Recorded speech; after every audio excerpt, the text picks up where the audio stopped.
Divertirse en los juegos, trotar en la pista, practicar algún deporte en las múltiples canchas o simplemente hacer un picnic es algo que miles de saltillenses hacen en la ciudad deportiva. Sin embargo, este parque fue mucho más de lo que es ahora, pues era el epicentro de la diversión en Saltillo, que tenía alberca, trenecito y hasta paseos en lanchas.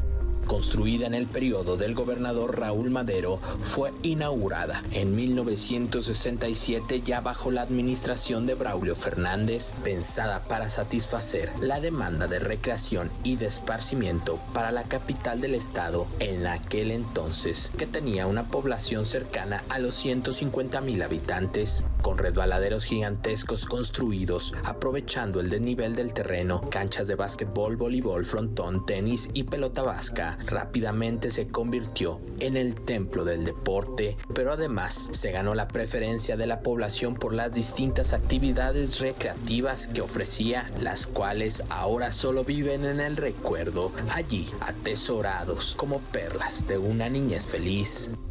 En los últimos años, el lago artificial se ha convertido en sinónimo de mal olor por falta de mantenimiento y falta de educación de algunos visitantes, pero hubo una época en que era un lago cristalino con agua que llegaba de la sierra de Zapalinamé a través de un canal que era un deleite para los visitantes, refirió Esperanza Dávila. Alguna vez hubo lanchas porque el lago tenía una pequeña isla en algún lugar y se podía pasear, digamos, aquella isla.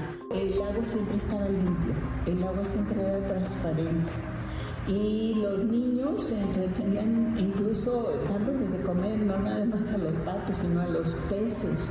El agua limpia permitía que se llevaran a cabo torneos de pesca con variadas embarcaciones allí en el lago, que pronto se convirtió en un emblema de la ciudad.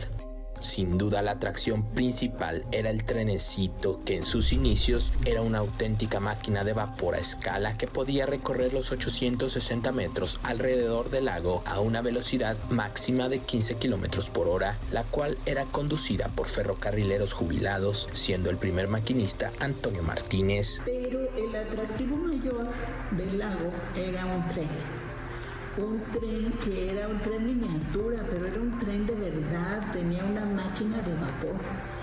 Entonces ese trenecito era el goce de todos, de chicos y grandes.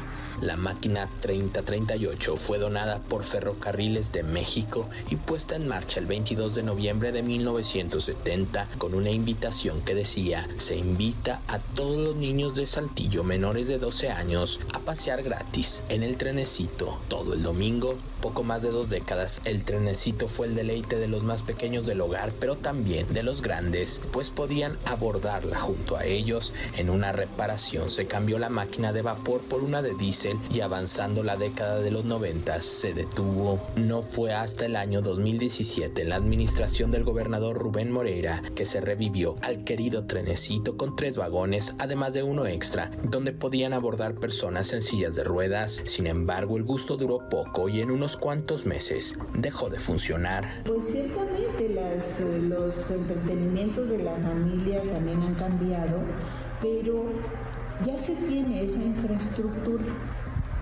Habría que revivirla y actualizarla, esa es la palabra, actualizar. Pero habrá algunas partes que sí se puedan aprovechar y a las que se les pueda integrar en ese nuevo concepto, digamos, ecológico de una ciudad deportiva. En donde ahora es un patinadero, en la década de los 70s y principios de los 80s era una alberca. Allí, frente a los resbaladeros, cerca de los estanquillos, los visitantes se daban un chapuzón en el balneario.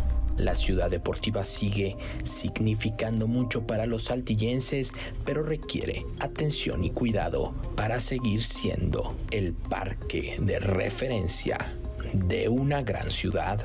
Con imágenes de Josué Cepeda y edición de Isis Ramón, para Telezócalo, Carlos Rodríguez.